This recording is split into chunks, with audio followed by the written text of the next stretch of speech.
Olá, irmãos, como vocês estão? Hoje nós vamos para mais uma aula da nossa EBD, né?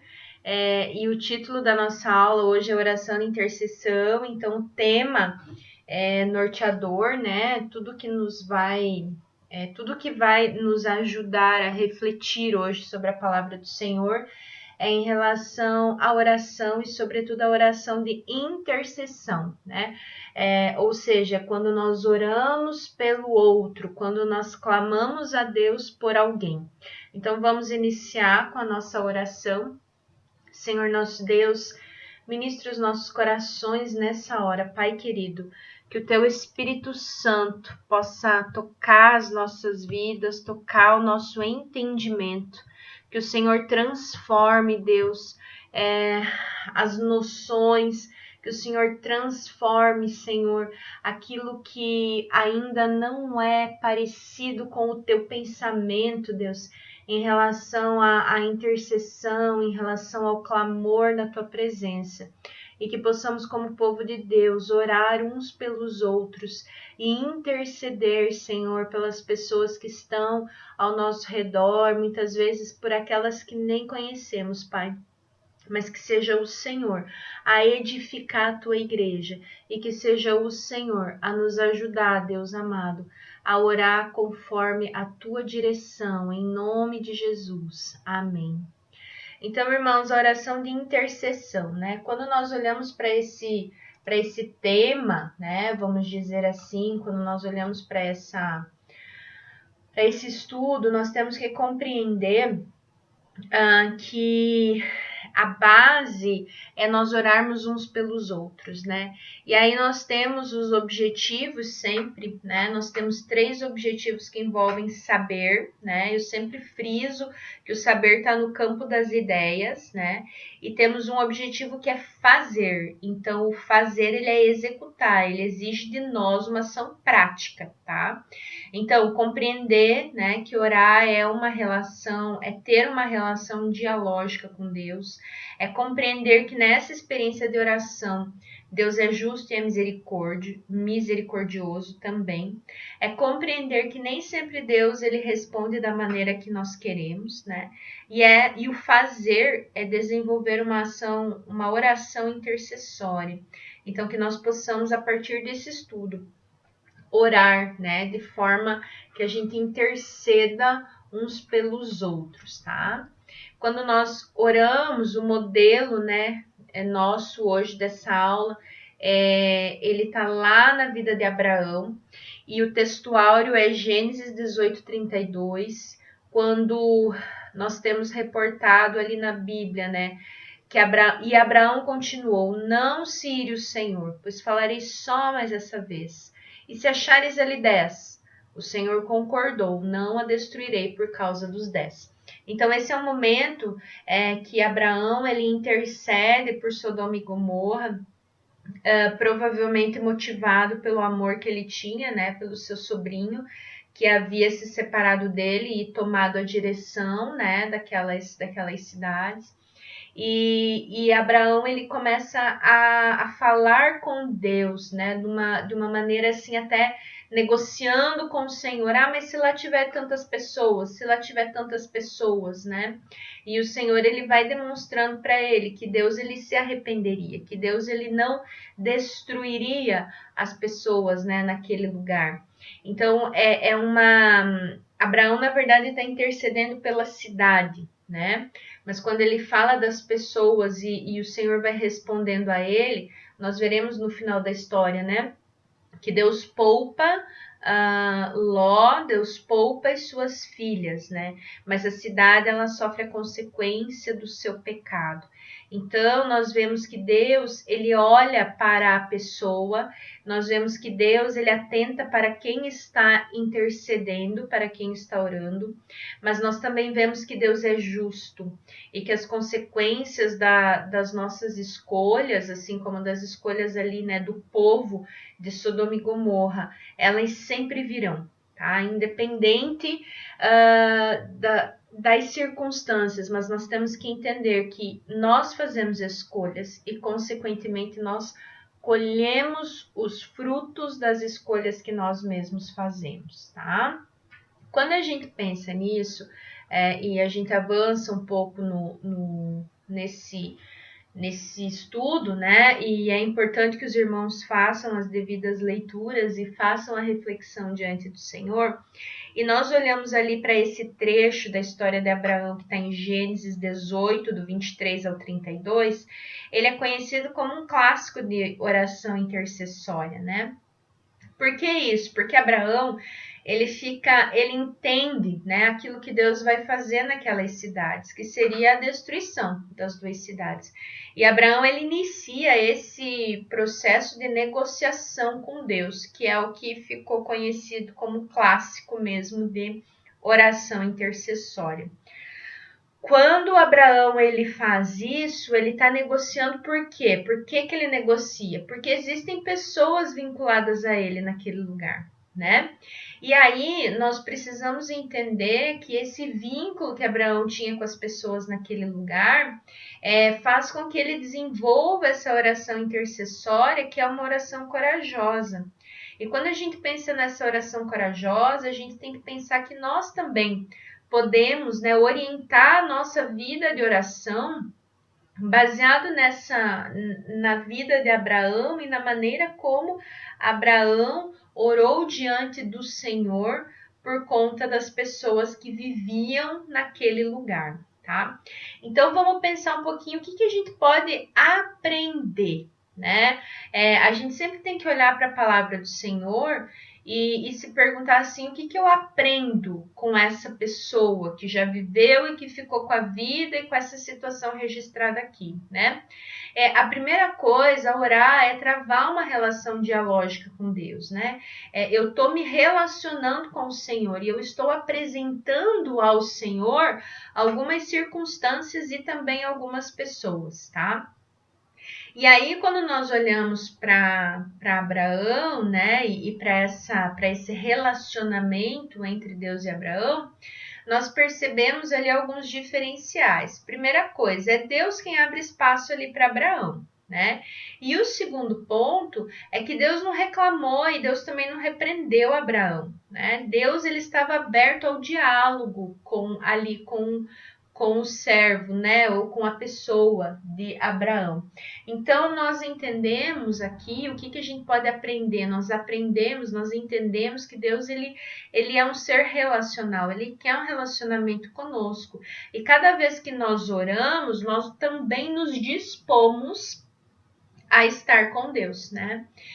Uma outra coisa que a gente precisa compreender é que a palavra do Senhor, ela abre os nossos olhos, né? Ela ilumina os nossos olhos. Então, quando nós olhamos para a palavra e nós olhamos para as pessoas, né? Para as histórias registradas nessa palavra, e os exemplos nem sempre são exemplos bonitinhos, né? Porque a vida humana, ela nem sempre tem uma trajetória, né? Bonitinha e satisfatória, como, né? Enfim, como às vezes a gente pode imaginar, ou a gente pode idealizar, né? Mas quando nós olhamos para esses exemplos, mesmo os exemplos mais difíceis da gente conseguir contextualizar na nossa vida, eles servem para quê? Para iluminar o nosso caminho, para abrir os nossos olhos, né? Para inspirar o nosso coração, para nos aproximar do Senhor e para iluminar os nossos caminhos, tá? Então, o que a gente aprende nesse primeiro momento? Deus, ele quer um relacionamento. Deus ouve a nossa oração. Deus fala conosco, né? Ele nos mostra o que ele vai fazer, né? E muitas vezes Deus ele pode até retroceder, né? Não que Deus mude de ideia, mas ele retrocede por meio da oração e do clamor, né? Quantos testemunhos a gente já ouviu, por exemplo, estava tendo, né, algum evento até de ordem natural, e as pessoas, né, começaram a clamar e a orar e o vento diminuiu, a tempestade diminuiu, né? Então nós temos, se nós formos olhar para testemunhos, existem vários testemunhos nesse sentido, né? Então o Senhor, ele nos ouve, né? Esse é o ponto principal. Ele nos ouve porque ele se relaciona conosco, tá? E aí, nós podemos nos perguntar assim, tá, mas isso era lá com Abraão.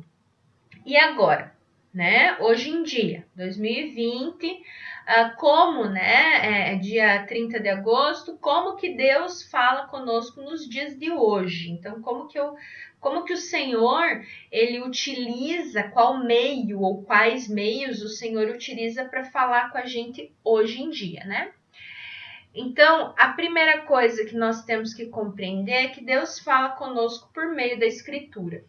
Então, lá em 2 Timóteo, né, no capítulo 3, nos versículos 16 e 17, que estão demonstrados ali para vocês na projeção, nós temos escrito que toda a Escritura é divinamente inspirada e proveitosa para ensinar, para redarguir, para corrigir, para instruir em justiça, para que o homem de Deus seja perfeito e perfeitamente instruído para toda boa obra. Então, quando a gente fala inspirado, essa palavra inspirado, né, theopneustos, eu não sei se é essa a pronúncia, mas é que Deus, ele soprou sobre as escrituras, né? Então, a escritura, ela é inspirada pelo Senhor, essa inspiração vem de Deus. Nós sabemos que existe uma série, né, de discussões de que a Bíblia, discussões e críticas, né? A Bíblia foi escrita por homens, mas quando a gente pega, e foi mesmo, né? Mas a inspiração veio do Senhor, porque quando nós pegamos a palavra, tudo na palavra tem uma conexão, né? Todos os textos, desde o Gênesis ao Apocalipse, eles apresentam uma conexão. E é uma conexão que existe, por exemplo, entre os registros ali de Moisés e os de Paulo de Tarso, por exemplo, que não existiria uma conexão humana tão perfeita, né, se não fosse a inspiração divina, porque foram épocas completamente diferentes, né, enfim, em que esses homens viveram. Então, quando nós olhamos para inspirado, né, que toda a escritura é inspirada, ela é inspirada porque houve o sopro do Senhor, né, houve ali a ação, o mover direto do Espírito Santo mesmo, para que esses registros fossem feitos. Por isso que a escritura, ela é útil, né? Ela é útil para nós, ela nos instrui, ela nos ensina, ela nos capacita, porque essa inspiração, ela de fato vem do Senhor, tá? Outra coisa, Deus fala conosco por meio de pessoas capacitadas, né? Então, as pessoas, igrejas são as pessoas, né? E esse capacitados, ele não é capacitado no sentido, Deus fala por meio dos teólogos, por exemplo. Não, porque não fala, né? Ser teólogo não significa que caminha com o Senhor. Então, essas pessoas são as pessoas que se relacionam conosco, mas que, sobretudo, se relacionam com Deus, se relacionam com o Espírito Santo, né? Então, Deus fala conosco, sim, por meio das pessoas. E uma outra situação, né, pela qual Deus fala conosco, é que Ele fala conosco por meio das circunstâncias, né? Quando nós pensamos, por exemplo, na vida de Davi, né? O rei Davi, ele reconhece ali a mão de Deus, né? Lá no Salmo 119, versículo 67, que também está registrado ali na projeção para vocês, lá diz assim: antes de ser afligido, andava errado, mas agora tenho guardado a tua palavra. Tu és bom, daí no 68, tu és bom e fazes bem, ensina-me os teus estatutos. Então, assim, antes de ser afligido andava errado, mas agora tenho guardado a tua palavra. Então, Davi, ele reconhece que mesmo quando ele estava errado, mesmo quando ele sofreu como consequência do seu erro a aflição, né? O Senhor falou com ele, o Senhor mostrou para ele alguma coisa, né? Deus ensinou a ele alguma coisa. E Deus sempre nos ensina e Deus sempre fala conosco, ainda que nós tenhamos, né, ou tenhamos um momento de dificuldade, ou passemos por um período de dificuldade, tá? Outra coisa, na experiência de oração, né, nós precisamos reconhecer que Deus é justo e misericordioso. Então, assim, quando a gente olha, voltando lá para a situação de Abraão, né? Quando Abraão foi orar, foi porque ele soube do Senhor o que ia acontecer com Sodoma e Gomorra. E Abraão, ele foi a Deus porque ele reconhecia Deus como legítimo juiz dos seres humanos. Percebam, Deus, ele não teria problema nenhum em poupar a cidade, né? Mas ali na busca e no diálogo entre ele e Abraão, né, que vocês podem ler lá na palavra, o que nós temos? Nós temos uma busca também do Senhor em encontrar seres humanos justos. E o justo aqui, gente, não é a justiça humana, né? A gente sempre tem que pensar nisso, que não é o ser justo enquanto ser humano ou aos olhos da justiça, até porque talvez nenhum de nós o seria, de fato, né? Mas é o justo que está diante do Senhor, é aquele que coloca o seu coração diante do Senhor, né? E aí, nesse contexto de colocar o coração, né? Diante do Senhor, diante de uma vida, né? Colocar a vida diante de Deus, nós precisamos reconhecer que o Senhor ele quer nos perdoar, mas nós precisamos ir a Ele, porque isso envolve o ser justo, né? É o Senhor quem nos justifica, mas nós precisamos ir até Ele. Então, por exemplo, ali vocês têm a referência de Lucas, no capítulo 13, versículo 3. Eu vou ler o versículo 2 também aqui. E respondendo Jesus, disse-lhes: Cuidais vós que esses galileus foram mais pecadores do que todos os galileus por terem padecido tais coisas? Não vos digo. Antes, se não vos arrependerdes, todos de igual modo perecereis. Então, qual que estava sendo ali a justificativa, né? O que Jesus estava falando com eles? Jesus estava explicando para eles que não tinha diferença aquilo que os galileus tinham feito, por exemplo, Pilatos, né? Se Pilatos tinha misturado ali os sacrifícios, né? Tinha se misturado com os sacrifícios ou não. Jesus estava dizendo, olha, não importa se houve uma mistura nesse sentido, não importa, né? O que aconteceu com os galileus. Não existe Galileu mais pecador ou menos pecador. Tá? A questão é o quê? Que se vocês não se arrependerem, todos vão perecer, né? Por quê? Porque o pecado ele existe, né, no nosso coração e na nossa vida. E se nós não nos arrependemos, ou seja, se nós não mudamos o curso da nossa vida para entregarmos o nosso coração ao Senhor, reconhecendo aquilo que Ele fez na cruz para nos redimir do nosso pecado, nós vamos perecer igual. A gente vai perecer da mesma maneira, né? E ali vocês também podem ler Jeremias, o capítulo 2, versículo 19, que diz assim: a tua malícia te castigará, e as tuas apostasias te repreenderão. Sabe, pois, e vê que mal e quão amargo é deixares ao Senhor teu Deus, e não teres em ti o meu temor, diz o Senhor Deus dos exércitos. Então, o que acontece, né? O que o Senhor nos chama a compreender? Que o arrependimento ele é necessário, né? Porque se eu não me arrependo e se eu não entrego o meu coração ao Senhor, eu vou sofrer na íntegra todas as consequências do meu pecado. Eu vou sofrer na íntegra tudo que envolve a malícia do meu coração. Eu vou sofrer na íntegra tudo aquilo.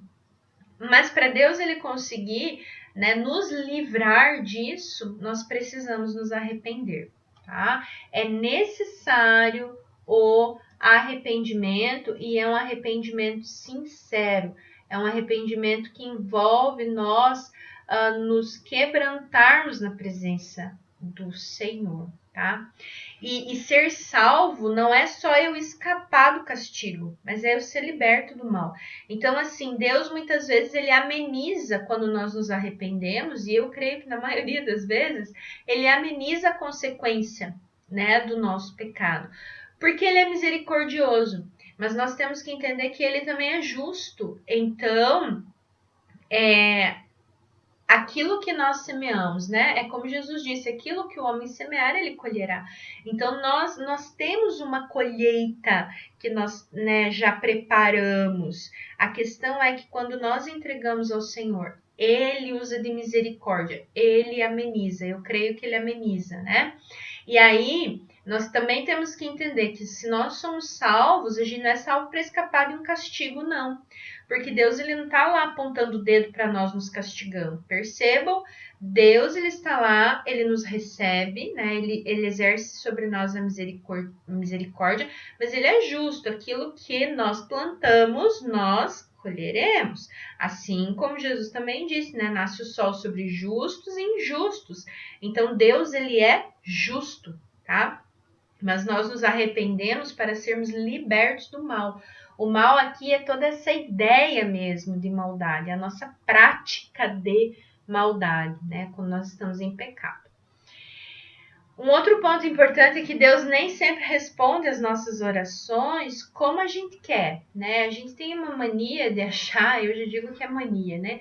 A gente tem uma mania de achar que tudo gira em torno de nós e que aquilo que nós queremos vai acontecer. E quando a gente se relaciona com Deus também, né? A gente acha que vai falar para Deus, vai orar ali para Deus e Deus vai fazer como nós queremos. Mas não é assim. E em contrapartida, embora ele não nos dê, né, sempre o que nós queremos, mas ele nos surpreende, tá? Então vamos sempre lembrar da palavra, né? A vontade do Senhor é boa, perfeita e agradável. Então, a vontade de Deus é melhor, né?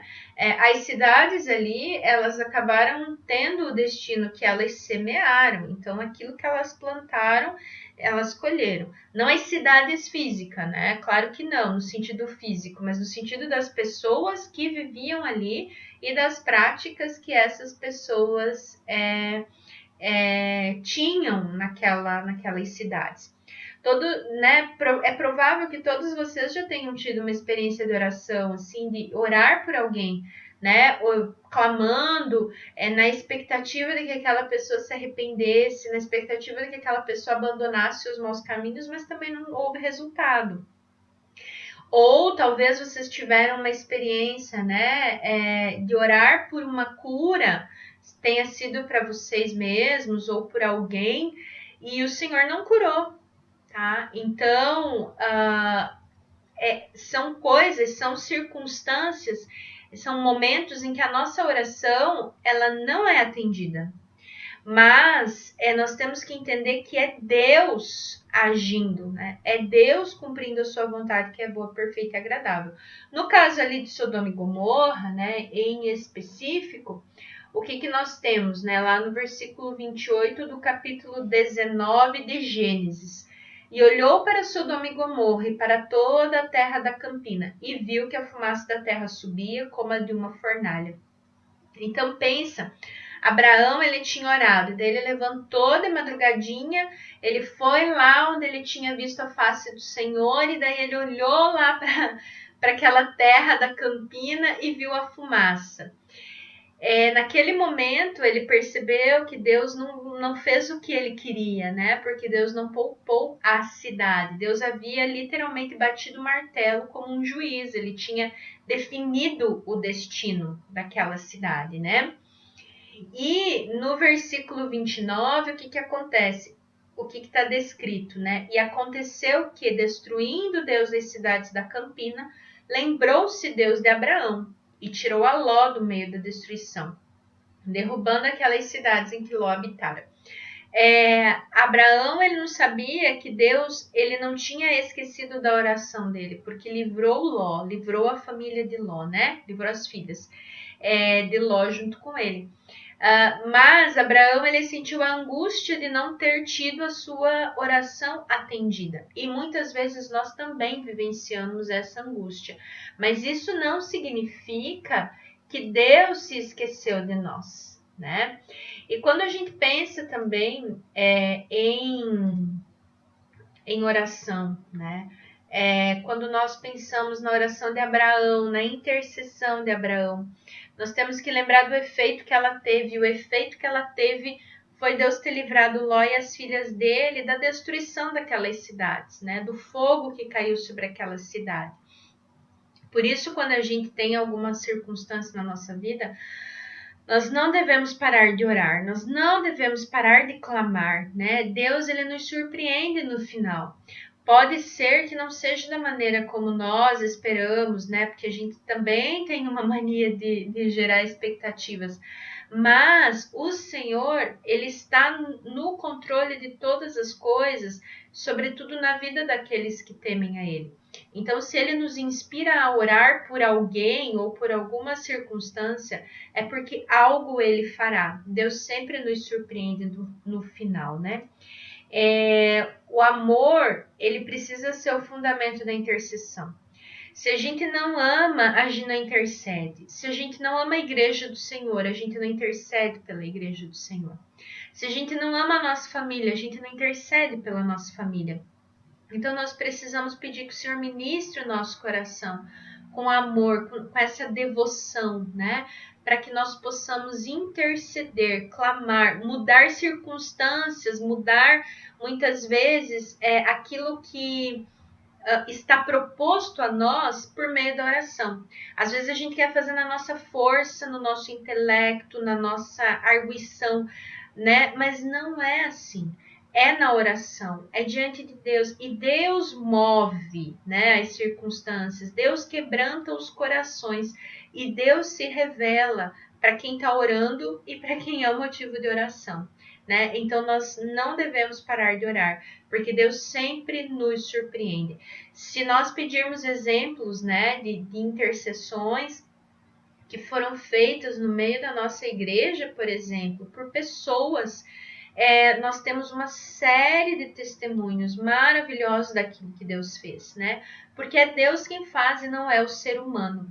É o Senhor quem move, não é o ser humano quem move. Foi enviado para vocês, irmãos, né, o resumo da aula, bem como a atividade da semana, que é o motivo de oração. Essa semana a gente vai estar orando pelos refugiados, né, pelas pessoas em áreas destruídas por guerra, por pessoas enfermas, pessoas confinadas em hospitais, em casa ou nos hospitais. Então, lembrem de orar, né? Muitas vezes a gente pode não conhecer essas pessoas, mas o Senhor as conhece. E se o Senhor coloca sobre nós, né, esse peso de oração e mesmo esse motivo de oração, nós sabemos que Ele pode alcançar nesses diferentes lugares essas vidas e livrá-las, tá? Que Deus abençoe vocês, que vocês fiquem bem, tenham uma boa semana e até mais. Um abraço.